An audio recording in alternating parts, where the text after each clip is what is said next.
नमस्कार हमारे प्यारे दोस्तों।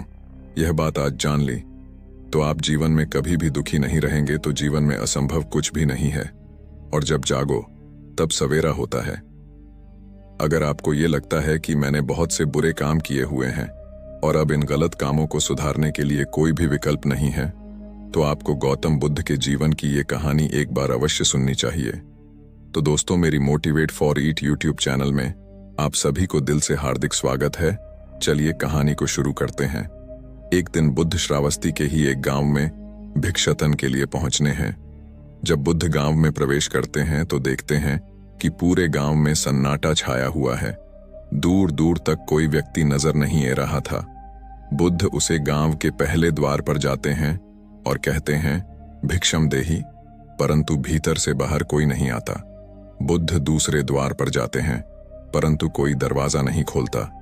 बुद्धि तीसरे द्वार पर जाते हैं परंतु उसे द्वार से भी कोई व्यक्ति बाहर नहीं आता।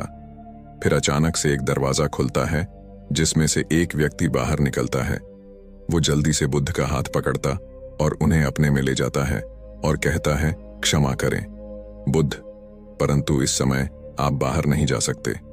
उंगलीमल को श्रावस्ती की सीमा पर देखा गया है। सभी गांव वाले डर के मारे अपने अपने घरों की खिड़कियां, दरवाजे बंद करके बैठे हुए हैं। बुद्ध उसे व्यक्ति से पूछते हैं, कौन है ये उंगली मल और उसे इतना भय क्यों है? वह व्यक्ति कहता है, उंगली मल एक रक्षा है। उसे जो भी मनुष्य मिलता है, बच्चा, वृद्ध, स्त्री या पुरुष, यहां तक कि सन्यासी भी, वो किसी को भी नहीं छोड़ता महाराज। प्रसन्न जीत के सैनिक भी उससे डरते हैं। बुद्ध उसे व्यक्ति से पूछते हैं, क्या वो ये सब धन के लालच में करता है? वो व्यक्ति कहता है, नहीं, धन का उसे कोई लालच नहीं है। वो जब भी किसी मनुष्य पर वार करता है तो उसकी उंगली काटकर अपने गले की माला बनाता है, इसलिए उसका नाम उंगली मल पड़ गया। पूरी हो जाएंगी तो उसकी विनाशक शक्तियां और भी ज्यादा बढ़ जाएंगी। बुद्ध कहते हैं, आभार आपका जो आपने मुझे उसके बारे में बताया। फिर वो व्यक्ति बुद्ध से कहता है कि कृपा कर आप बाहर ना जाइए क्योंकि वो आप पर भी वार कर सकता है। बुद्ध कहते हैं, भाई से अपनी राह छोड़ दो, ऐसा मैंने कभी नहीं किया। मुझे भिक्षा मांगता देख जन जन के हृदय में उंगली मल का भाई कम होगा। फिर वो व्यक्ति कहता है, नहीं बुद्ध, आप मत जाइए, वो बहुत ही ज्यादा खतरनाक है। बुद्ध कहते हैं, वो खतरनाक नहीं बल्कि दुखी है और मुझे उसके पास जाना होगा क्योंकि उसे मेरी आवश्यकता है। इतना कहकर बुद्ध उसे व्यक्ति के पास से चले जाते हैं। कुछ दूर चलने के बाद बुद्ध वैन में प्रवेश करते हैं।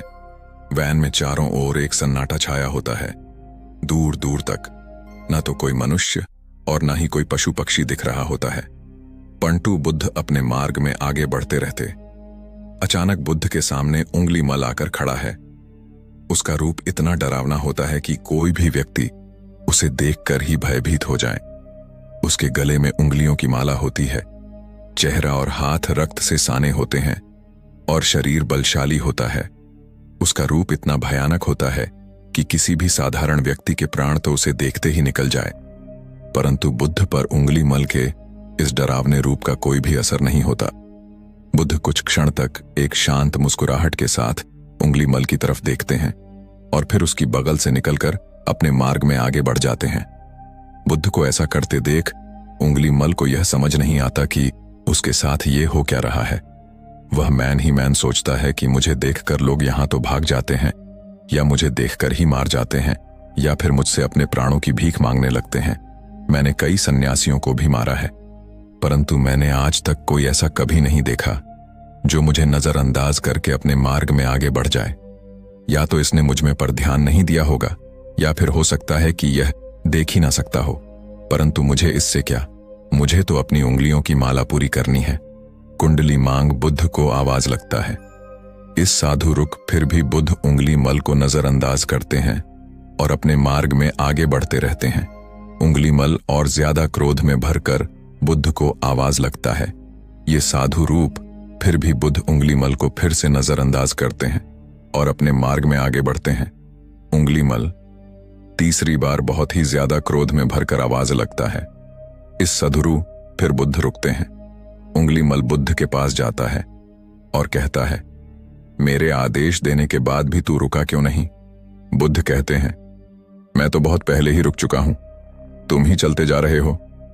उंगलीमल ये समझ ही नहीं पता कि बुद्ध क्या कह रही हैं, परंतु वो इतना जरूर समझ जाता है कि सामने खड़ा व्यक्ति उससे थोड़ा भी नहीं डर रहा है। कुंडलीमल बुद्ध को डराने के लिए चिल्लाकर पूछता है, इस साधु, तुझे मुझसे भाई नहीं लग रहा है? क्या मैं आदि मानव हूं? बुद्ध कहते हैं, नहीं, तुम मानव हो। बुद्ध की यह बात उंगलीमल के हृदय पर लगती है। पहली बार उसे किसी ने मानव कहा था, परंतु वो इस बात को नजरअंदाज करने का प्रयास करता है और बुद्ध से पूछता है, इस साधु, तूने ये क्यों कहा कि तू कब का रुक चुका है, जबकि तू चल रहा था? और तूने यह क्यों कहा कि मैं नहीं रुका? बुद्ध कहते हैं, मैं बहुत पहले ही रुक चुका हूं, यानी मैंने ऐसे सारे बुरे कृत्य करना पहले ही छोड़ दिया है जिससे किसी भी व्यक्ति को कष्ट पहुंच सकते हैं। सब जीना चाहते हैं, बस तुम उन्हें करुणा से देखने का प्रयास करो।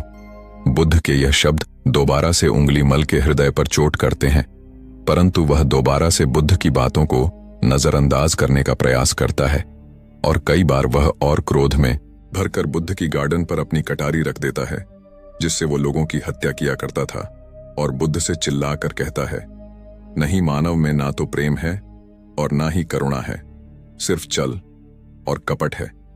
इसलिए मैं सबकी हत्या करूंगा और किसी को जीवित नहीं छोड़ूंगा।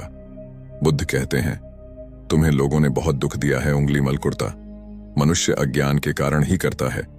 ईर्ष्या, द्वेष, मोह, माया, ये सभी अज्ञान की ही संतानें हैं, परंतु वो व्यक्ति ही हैं जिसमें दया, करुणा, सद्भाव और समझ का उदय भी होता है। कुंडलीमल, यदि इस जीवन में क्रूर और निष्ठुर लोग हैं तो दयावान भी हैं। बस तुम्हें अपनी आंखों से इस अंधेपन की इस पट्टी को हटाना होगा जो तुम ही केवल बुराई ही दिखा रही है। उसे समझ नहीं आता कि पहली बार उसे अपना आप इतना कमजोर क्यों महसूस हो रहा है। वह कोशिश तो करता है क्रोध करने की, परंतु कर नहीं पाता। वो बड़ी हिम्मत जताकर क्रोधित होने का नाटक करके बुद्ध से कहता है, तुम और व्यक्तियों जैसे नहीं हो। बुद्ध कहते हैं, मैं हर व्यक्ति जैसा ही हूं, बस जागृत हूं और यह सिद्ध कर रहा हूं कि हर व्यक्ति में जैन की क्षमता है। मेरा मार्ग कुर्ता को दया में परिवर्तित करता है। उंगली मल, तुम अनजाने में घृणा के पथ पर हो, बस इस क्षण रुक जाओ। तुम्हारे भीतर भी एक क्षमता है कि तुम दया और करुणा के पद पर चल सको। इतना सुनते ही उंगलीमल के हाथ से कटारी जमीन पर गिर जाती है और उसकी आंखों से आंसू बहाने लगते हैं। भला कोई कब तक बुद्ध को अनदेखा करेगा। उंगलीमल रोते हुए बुद्ध से पूछता है, क्या आप वही हैं जिन्हें लोग बुद्ध कहते हैं, जो लोगों को मुक्ति के मार्ग पर चलना सीखते हैं? फिर बुद्ध कहते हैं कि हां, मैं वही हूं और तुम्हें भी मुक्ति के मार्ग पर ले जाना चाहता हूं।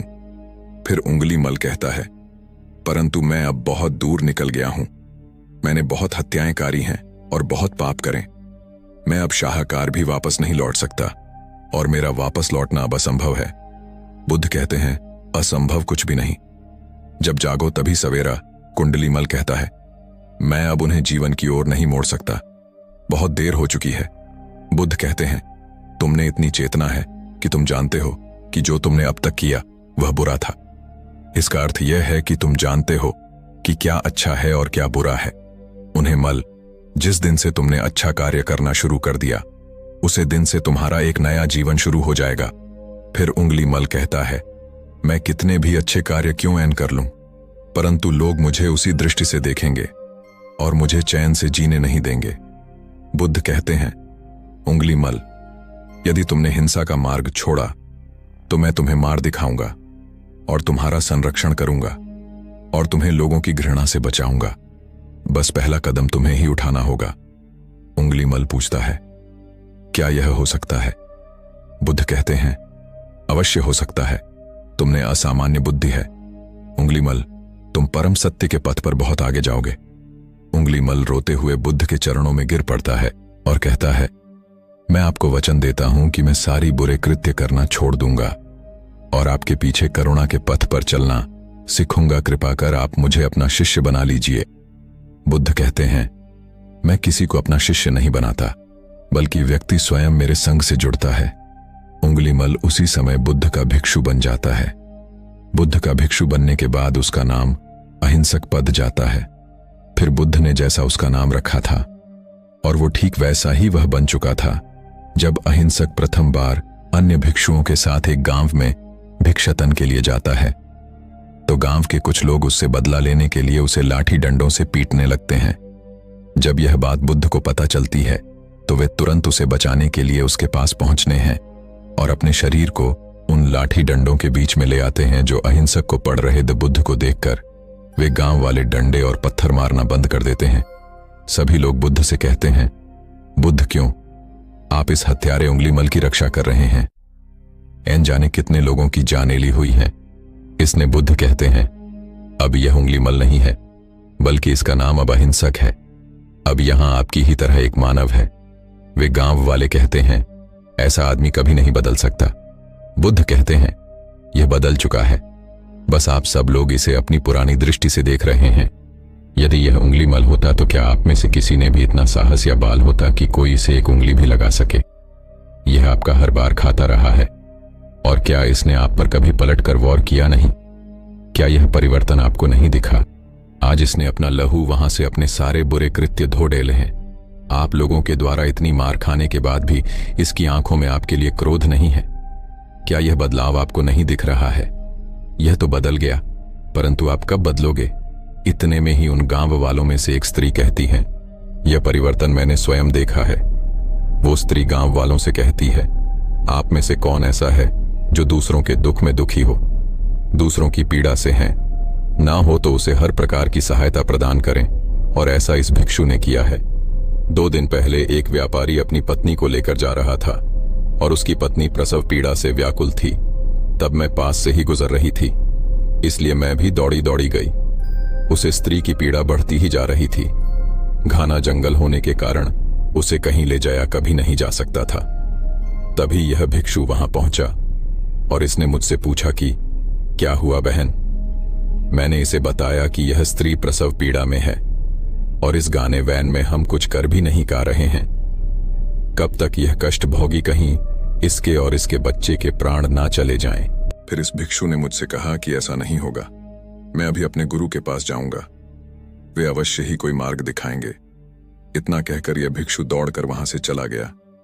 बुद्ध कहते हैं कि फिर व्यथित हो अहिंसक मेरे समक्ष आया और मेरे पैरों में गिरकर मुझसे कहने लगा, बुद्ध एक स्त्री गहन प्रसव पीड़ा में है और उसकी पीड़ा बढ़ती ही जा रही है, कहीं मैन और बच्चे को कुछ होने जाए। यह सब सुनकर बुद्ध ने कहा कि दौड़कर जाऊं और उससे कहो, बहन जिस दिन से मेरा जन्म हुआ है मैंने जानबूझकर किसी भी प्राणी को कष्ट नहीं पहुंचा है। मेरे सत्कर्म तुम्हारा सुरक्षा कवच बने और आपकी शीश की रक्षा करें। अहिंसक ने मुझसे कहा, परंतु यह तो सत्य होगा। बुद्ध, सत्य तो यह है कि मैंने आज तक बहुत से प्राणियों को कष्ट पहुंचा है।